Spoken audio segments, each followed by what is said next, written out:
BRS ను మళ్ళీ TRS గా మారుస్తాం, ఇప్పటికే కసరత్తులు ప్రారంభించాం, పేరు మార్పు పార్టీకి కలిసి రాలేదు, ఎట్టి పరిస్థితుల్లో పార్టీ మారను మాజీ మంత్రి ఎర్రబెల్లి దయాకర్ రావు. రాసి పెట్టుకోండి, మాజీ మంత్రి ఎర్రబెల్లి దయాకర్ రావు బీజేపీ తోటి ఆల్రెడీ చర్చలు అయిపోయినాయి. ఆయనే మేబీ ఇప్పట్లో పోకపోవచ్చు, కానీ కొన్ని నెలల తర్వాత అయితే ఖచ్చితంగా బీజేపీలో చేరేటువంటి అవకాశాలు అయితే కనబడుతున్నాయి. ఏ లీడర్ అయితే పార్టీ మారను, ఎట్టి పరిస్థితుల్లో పార్టీ మారను అన్నాడంటే ఖచ్చితంగా ఆ లీడర్ పార్టీ మారుతున్నట్టు లెక్క. రాసి పెట్టుకోండి. కడియం శ్రీహరి ఏమన్నాడు, ఎంత పెద్ద ఎత్తున నిధులు వెళ్ళిండు, ఏం చేసిండు, పోయి కాంగ్రెస్ పార్టీలో ఏరలేదా? అంత అంటే కడియం శ్రీహరి కంటే పెద్ద తోపు అయినా ఈయన కూడా వాళ్ళ బాటల్ని పార్టీ మారను అన్నాడంటే ఖచ్చితంగా పార్టీ మారుతున్నట్టు రాసి పెట్టుకోండి. అది కొంచెం ఇవాళ రేపు అంతే తప్ప ఖచ్చితంగా పార్టీ మారే అవకాశాలు ఉన్నాయి. ఇక బీఆర్ఎస్ను టీఆర్ఎస్గా మారుస్తామంటారు కదా, ఇది ఇప్పుడు కాదు, నేను 3 నెలల క్రితం జనవరి మొదటి వారంలోనే చెప్పడం జరిగింది. దీనిపైన చాలా పూర్తి స్థాయిలో పెద్ద ఎత్తున ఈరోజు కేసీఆర్ కసరత్తు చేసిండు. మనం తెలంగాణ వాదాన్ని వదులుకొని చాలా పెద్ద మిస్టేక్ చేసినాం, మళ్ళా తెలంగాణ వాదాన్ని పట్టుకోవాలి, ఖచ్చితంగా ప్రజల వద్దకు వెళ్ళాలి, మళ్ళీ తెలంగాణ సెంటిమెంట్ రెచ్చగొట్టాలనేటువంటి కోణంలో ఇప్పటికే అనేకమైనటువంటి చర్చలు జరిపినటువంటి కేసీఆర్ ఇక బీఆర్ఎస్ను మళ్ళీ టీఆర్ఎస్గా పేరు మార్చడానికి కసరత్తు ప్రారంభించినట్టు తెలుస్తూ ఉంది. లీగల్ ఒపీనియన్ కూడా తీసుకోవడం జరిగింది. దానికి సంబంధించినటువంటి అనేకమైనటువంటి విషయాలు మళ్ళీ ఇప్పుడు ఎలక్షన్ కమిషన్కు వీటికి అన్నిటికీ కూడా ఎలా ఉంటుంది ప్రాసెస్ అనే కోణంలో కూడా ఈరోజు పెద్ద ఎత్తున దానిపైన స్టడీ చేసినట్టు తెలుస్తోంది. ఖచ్చితంగా బీఆర్ఎస్ను టీఆర్ఎస్గా మార్చాలనే కోణంలో ఈరోజు నిర్ణయం తీసుకుని తెలుస్తోంది. అయితే ఇక్కడ విషయం ఏంటంటే బీఆర్ఎస్ టీఆర్ఎస్గా మార్చడం పక్కన పెడితే ఇక్కడ ఈ రాష్ట్రంలో ఈ గత 10 సంవత్సరాలుగా దోపిడీకి గురైనటువంటి ఈ వర్గాలకు కావచ్చు, లేదా దోపిడీకి గురైనటువంటి అనేకమైనటువంటి అంశాలు ఏవైతే ఉన్నాయో మరి వాటికి ఎవరు సమాధానం చెప్తారు అనే విషయాన్ని కూడా ఈరోజు కేసీఆర్ సమాధానం చెప్పిన తర్వాతనే బీఆర్ఎస్ను టీఆర్ఎస్గా మార్చాలి తప్ప వేరే ఉద్దేశం లేదని చెప్పి కూడా ఈరోజు తెలంగాణ ప్రజల నుంచి విజ్ఞప్తి చాలా పెద్ద ఎత్తున వస్తూ ఉంది. అయితే గత 10 సంవత్సరాల్లో మీరు చేసినటువంటి దోపిడీ అంతా కూడా ఈరోజు కాళేశ్వరం ద్వారా వచ్చినటువంటి 45,000 కోట్ల ఆస్తులు కావచ్చు, లేదంటే మిషన్ భగీరథ ద్వారా వచ్చినటువంటి 10,000 కోట్లు కావచ్చు, ఇలా చెప్పుకుంటూ పోతే ధరణి ద్వారా 1000 ఎకరాల భూములు ఏవైతే కొల్లగొట్టిరో ఇవన్నీ కూడా ఏవైతే మీరు ఈ తప్పులు చేశారో ఆ తప్పులను ప్రజల ముందు ఒప్పుకొని అమరవీరుల స్తూపం ముందు కనుక ముక్కు నేలకు రాస్తేనే తెలంగాణ ప్రజలు ఈరోజు క్షమిస్తారు తప్ప అప్పటిదాకా బీఆర్ఎస్ టీఆర్ఎస్గా మార్చినా లేకపోతే జై తెలంగాణ 100 సార్లు అన్నా కానీ తెలంగాణ ప్రజలు ఈరోజు బీఆర్ఎస్ని కానీ కేసీఆర్ని కానీ నమ్మే పరిస్థితి లేదు. గత 10 సంవత్సరాల్లో మీరు చేసినటువంటి అక్రమాలు, అవినీతి, అన్యాయాలన్నీ కూడా ఒప్పుకోవాలి. తెలంగాణ అమరవీరుల స్తూపం ముందు ఈరోజు ముక్కు నేలకు రాస్తే కనుక ప్రజలు మిమ్మల్ని కొంత విశ్వసించే అవకాశం ఉంది తప్ప అప్పటిదాకా లేదు. ఇంకొక విషయం కూడా గుర్తుపెట్టుకోవాలి, ఈ రాష్ట్రంలో ప్రజాస్వామిక పాలన, సామాజిక తెలంగాణ దిశగా ఉండాల్సినటువంటి పరిస్థితుల్లో కేవలం ఈరోజు ఒక దొర పాలనలో భాగంగా, ఒక దొర గడిలో భాగంగా ఈరోజు మీ కుటుంబాన్ని తెలంగాణ ప్రజలపై బలవంతంగా రుద్దిన విషయం కూడా ఈరోజు కేసీఆర్ దానిపైన కూడా క్షమాపణ చెప్పాలి తెలంగాణ సమాజానికి అని చెప్పేసి కూడా ఈరోజు కాలేజ్ జీవితంలో మేము ప్రశ్నిస్తూ ఉన్నాం. ఇగో భగీరథ మరమ్మతులు పూర్తి చేయాలట. అసలు భగీరథనే పూర్తయిందని చెప్పి 2018 ఎన్నికల్లో మేము ఇంటింటికి నల్లాలు నీళ్ళు ఇచ్చామని చెప్పేసి ఆనాడే తెలంగాణ ప్రజలకు అబద్ధాలు చెప్పినటువంటి దొంగ కేసీఆర్ విషయం కూడా గుర్తుపెట్టుకోవాలి.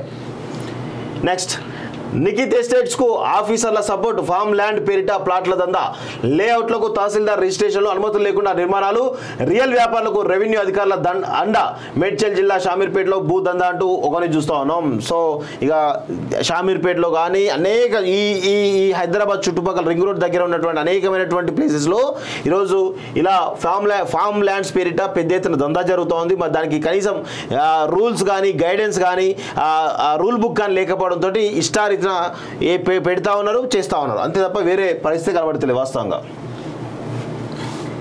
నెక్స్ట్, బి టీంను ఓడించాం, ఇక ఏ టీంను ఓడగొడతామంటూ నిన్న కేసీఆర్ ఆదేశాలతో ఫోన్ ట్యాపింగ్ అంటూ చూస్తూ ఉన్నాం కదా. సో చూద్దాం దాని గురించి కూడా అసలు ఏమవుతుందో ఏందో. ఇలాగైతే గెలిచేదేలా హైదరాబాద్ బీజేపీ ఎంపీ అభ్యర్థి మాధవిలత తీరుపై చర్చ, సోషల్ మీడియా క్రేజ్తో టికెట్ సంపాదించారనే విమర్శ, అదే సోషల్ మీడియాకు వరుసగా చిక్కిపోతున్న లీడర్, ట్రోల్స్ను అస్త్రాలుగా ఉపయోగించి చుట్టుకున్న ప్రత్యర్థులు, సీనియర్లను కలుపుకొని పోవడంలో లేదని సెగ్మెంట్లో టాక్. యా ప్రత్యర్థులకు ఆయుధంగా ఆమె వైఖరి. సోషల్ మీడియాలో సనాతన ధర్మం, హిందూ ఆచార వ్యవహారాలపై మాధవీలత చేసిన వ్యాఖ్యలు, ఇంటర్వ్యూ ద్వారా ఆమె పేరు సోషల్ మీడియాలో మారుమోగింది. ఈ క్రమంలో ఆమెకు బీజేపీ అధిష్టానం హైదరాబాద్ ఎంపీ టికెట్ కేటాయించింది. అయితే గతంలో ఆమె ఇంటర్వ్యూలో చేసిన వ్యాఖ్యలు ఇప్పుడు ఆమెతో పాటు పార్టీని ఇరుకున పెట్టేలా మారాయని చర్చ జరుగుతుంది. టికెట్ రాకముందు ఎలా ఉన్న అభ్యర్థిగా ప్రకటించాకనైనా ఆమె ఆస్తి చూసి మాట్లాడడం లేదని, దీంతో నెటిజన్ల చేతికి చిక్కి ప్రత్యర్థులకు ఆయుధాలు ఇచ్చేంత పనిచేస్తున్నారని టాక్ వినిపిస్తుంది. ఇటీవల ఓ ఇంటర్వ్యూలో మాట్లాడుతూ తాను స్వాతంత్రానికి పూర్వం పుట్టాల్సిన దానని, అప్పుడు తన పోరాట పటిమను చూసి భగత్ సింగ్ మాదిరిగా నన్ను ఉరితీసేవారేమో అని వ్యాఖ్యానించారు. దీంతో మీకు భగత్ సింగ్ పోలికేంటి అంటూ నెటిజన్లు ఆమె వ్యాఖ్యలు తప్పుపడుతున్నారు. ఆమె విమానంలో ప్రయాణిస్తున్న ప్రయాణికులకు వాటర్ బాటిల్స్ దానం చేసిన దానిపై వీడియోపై విమర్శలు వ్యక్తం అవుతున్నాయి. మాధవీలతకు చెందిన విరంచి ఆసుపత్రిలో కోవిడ్ టైంలో మెడికల్ బిల్ రూపంలో పేదల రక్తాన్ని తాగారని విమర్శలు గుప్పిస్తున్నారు. ఇక పిల్లల పెంపకం, తన వేషధారణ విషయంలో గత ఇంటర్వ్యూలో ఆమె చేసిన వ్యాఖ్యలు విమర్శల పాలు చేస్తున్నాయి. అయితే సోషల్ మీడియా క్రేజ్ తో టికెట్ సంపాదించారనే విమర్శ ఉన్న మాధవీలత ఇప్పుడు అదే సోషల్ మీడియాకు వరుసగా చిక్కుతూ ట్రోల్స్ గురవుతూ ఉన్నారు. సో మొత్తానికైతే మాధవీలత వాస్తవంగా సోషల్ మీడియా ట్రెండ్ లో భాగంగా ఆమెకు టికెట్ వచ్చిందని చెప్పొచ్చు. వాస్తవంగా ఓల్డ్ సిటీలో బీజేపీ ఈరోజు పెద్ద ఎత్తున ఫైట్ ఇచ్చినప్పుడు కూడా ఓడిపోయే సీట్ అని చెప్పేసి క్లియర్ గా తెలుస్తా ఉంది.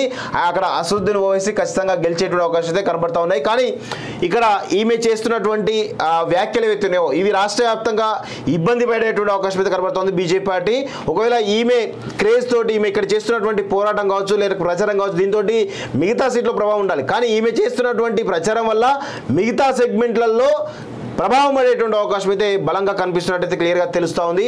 సో మరి ఆమె తీరు ఇప్పటికే చాలా మందికి కూడా ఈరోజు పెద్ద ఎత్తున విమర్శల పాలు అవుతున్నట్టు తెలుస్తూ ఉంది. ఆమె తీరు పట్ల సొంత బీజేపీ క్యాడర్ కూడా కొంత నిరుత్సాహంతో మరి ఆమె పైన ఉన్నట్టు క్లియర్గా తెలుస్తోంది. హైదరాబాద్ పరిధిలో ఉన్నటువంటి ఎవరైతే బీజేపీకి సంబంధించినటువంటి కార్యకర్తలు కానీ, లేదంటే ఆర్ఎస్ఎస్ ప్రముఖులు కానీ, మిగతా అందరి విషయంలో కూడా కొంత ఇబ్బందికరంగా ఫీల్ అవుతున్నట్టు తెలుస్తోంది. అయితే అక్కడ హైదరాబాద్ అనేది సెన్సిటివ్ ప్లేస్ కాబట్టి ఆమె చేస్తున్న వ్యాఖ్యలు కూడా చాలా మందికి నచ్చకపోయిన క్రమంలో ఆమెకు థ్రెట్ ఉండే అవకాశం ఉంది. కాబట్టి ఆమెకు Y+ సెక్యూరిటీ ఇస్తున్నట్టు క్లియర్గా తెలుస్తూ ఉంది. బీజేపీ అభ్యర్థి వెంట సిఆర్పీఎఫ్ దళాలు, ఇంటి వద్ద 5 గార్డులు, కేంద్రం కీలక నిర్ణయం అంటూ ఒకరు చూస్తా ఉన్నాం. హైదరాబాద్ లోక్సభ స్థానానికి బీజేపీ తరఫున పోటీ చేసిన కొంపెల్లి మాధవీలతకు కేంద్రం సెక్యూరిటీ పెంచింది. Y+ భద్రత కల్పిస్తూ ఉత్తర్వులు జారీ చేసింది. వీఐపీ సెక్యూరిటీలో భాగంగా 11 మందికి పైగా సిఆర్పీఎఫ్ భద్రతా సిబ్బంది ఆమెకు కాపలాగా విధులు నిర్వహించున్నారు. నిఘా వర్గాల సూచన మేరకే అంటూ ఎంఐఎం కంచుకోట హైదరాబాద్ ఎంపీ స్థానం నుంచి మాధవీలత బరిలోకి దిగుతున్నారు. అసదుద్దీన్ ఓవైసీ అక్కడ సిట్టింగ్ ఎంపీగా ఉన్నారు. ఆ ప్రాంతంలో మైనార్టీ వర్గాలకు చెందిన కొంతమంది మూలాన ఏమైనా ఘర్షణలు తలెత్తే అవకాశం ఉందని నిఘా వర్గాలు సమాచారంతో పాటు ముప్పు ఉంటుందని భావించిన కేంద్రం ఆమెకు 11 మందితో కూడిన Y+ భద్రతకు ఆమోదించింది. 6 సిఆర్పీఎఫ్ సెక్యూరిటీ ఆఫీసర్లు మాధవి వెంట ఉండి పహారా కాస్తారు. మరో 5 భద్రతా సిబ్బంది బీజేపీ ఎంపీ అభ్యర్థి ఇంటి వద్ద సెక్యూరిటీగా ఉంటారు. సో ఆమె అసలు ఎవరు అనేది ఒకసారి చూద్దాం. విరంచి హాస్పిటల్ చైర్మన్ గా ఉంటూనే హిందూ ధర్మం, హిందూ సాంప్రదాయాలపై ఆమె మాట్లాడే మాటలు, ఇచ్చే ప్రసంగాలు ఎందరినో ఆకట్టుకున్నాయి. హైందవ సంస్కృతి సంప్రదాయాలపై ఆమె చేసే వ్యాఖ్యలు తరచుగా సోషల్ మీడియాలో